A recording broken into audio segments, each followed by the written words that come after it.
The craziest thing about this whole XRP thing is that it was all planned from the very beginning.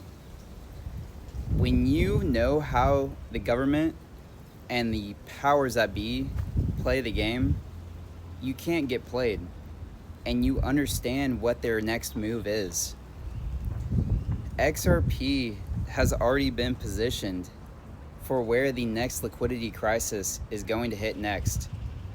I made a video several months ago, back in November, about the next liquidity crisis hitting Japan.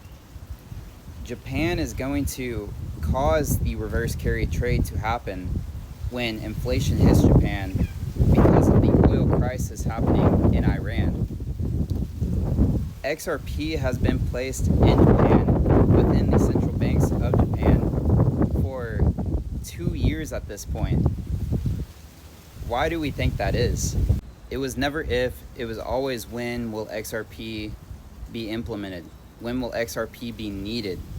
Because XRP's use case is how broken the system is. So the more broken it becomes, the more they need XRP. Also, the geopolitics had to be scripted in the correct way for this whole XRP thing to be needed. Perfect example in Japan and in Iran for when Iran shuts down the Strait of Hormuz.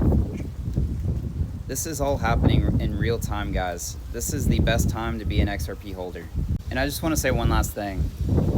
I never like to see innocent lives being taken. It's sad. It's sad that the governments and the powers that be never let a good crisis go to waste. They're always going to inflict the most amount of pain in situations like this. This is why we need to take sovereignty and back into our own hands. This is why we need to choose which path we want to take right now. This is why XRP is going to be so valuable in the future, because it will allow so many people to have sovereignty.